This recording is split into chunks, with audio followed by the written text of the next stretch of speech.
Fordo, Natanz, and Esfahan.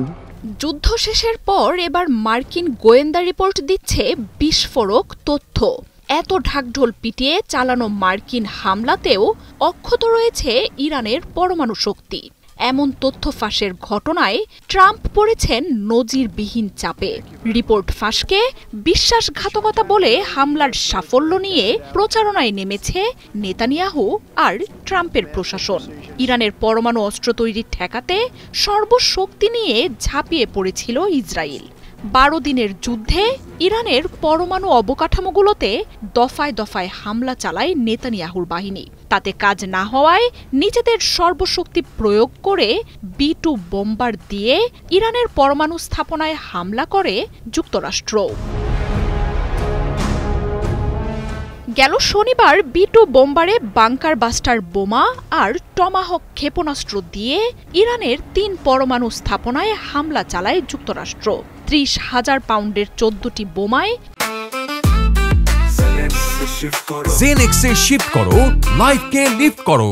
Fordow, Natanz আর ইস্পাহানে ইরানের 3 শক্তিধর পরমাণু স্থাপনা পুরো নিশ্চিহ্ন হয়ে গেছে বলে জানায় ট্রাম্পের প্রশাসন।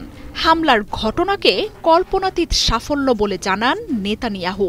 এই হামলার জন্য ট্রাম্পের নাম ইতিহাসের পাতায় স্বর্ণাক্ষরে লেখা থাকবে বলেও মন্তব্য করে ইসরায়েল। যুক্তরাষ্ট্রের কল্পনাতীত শক্তির এই হামলা ইরানের পরমাণু অস্ত্রের শক্তিধর হওয়াকে মাটির সাথে মিশিয়ে দিয়েছে বলে জানায় ট্রাম্প প্রশাসন। তবে মঙ্গলবার যুদ্ধবিরতির পর মার্কিন গণমাধ্যমগুলো প্রকাশ করে বিস্ফোরক এক তথ্য, যেখানে রয়েছে ইরানে যুক্তরাষ্ট্রের হামলার আসল গোয়েন্দা তথ্য। মার্কিন প্রতিরক্ষা দপ্তর পেন্টাগনের অনুসন্ধানে বলা হচ্ছে, মার্কিন হামলাতেও ইরানের পরমাণু শক্তি রয়েছে অক্ষত। ইরানের 3 স্থাপনার শুধু উপরের অংশ ক্ষতিগ্রস্ত হলেও গভীরে থাকা অবকাঠামোগুলোতে তেমন একটা আঁচ পড়েনি। এমনকি হামলার আগেই পরিশোধিত ইউরেনিয়াম গোপন স্থানে সরিয়ে নেয়ার দাবিও উঠছে। CNN বলছে, হামলার পরই ঘটনার ক্ষয়ক্ষতির নিরূপণে কাজ শুরু করে মার্কিন সেন্ট্রাল কমান্ড। যুক্তরাষ্ট্রের বোমা ও ক্ষেপণাস্ত্র হামলায় ইরানের পরমাণু কর্মসূচি সর্বোচ্চ কয়েক মাসের জন্য পিছিয়েছে। পরমাণু কর্মসূচির মূল উপাদানগুলো একেবারেই অক্ষত রয়েছে।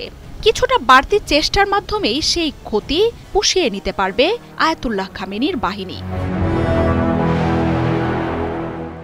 এই রিপোর্ট ফাঁসের পর তোলপাড় শুরু হয়েছে মার্কিন প্রশাসনে।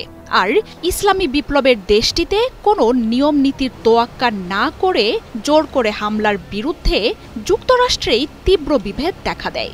ইরানের সাথে যুক্তরাষ্ট্রের সরাসরি সংঘাতে তৃতীয় বিশ্বযুদ্ধের দ্বার প্রান্তে চলে যায় পরিস্থিতি। কোটি কোটি ডলার ব্যয় করে হামলা চালিয়ে ট্রাম্প ইরানের পরমাণু কর্মসূচি ধ্বংসের কৃতিত্ব নিয়ে একের পর এক বার্তাও দিতে থাকেন। তার মধ্যেই এমন এক রিপোর্টে বাজ পড়েছে ট্রাম্পের রিপাবলিকান শিবিরে।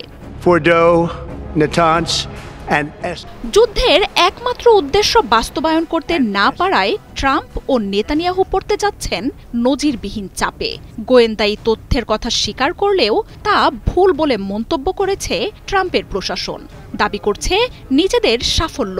তবে সাধারণ মার্কিনী ও ইসরায়েলিরা যেভাবে ক্ষোভে ফুঁসছেন, তাতে শিগগিরই তোপে পড়তে যাচ্ছেন Trump Netanyahu. to target Iran's nuclear facility. Marjia উপমা, ৭১।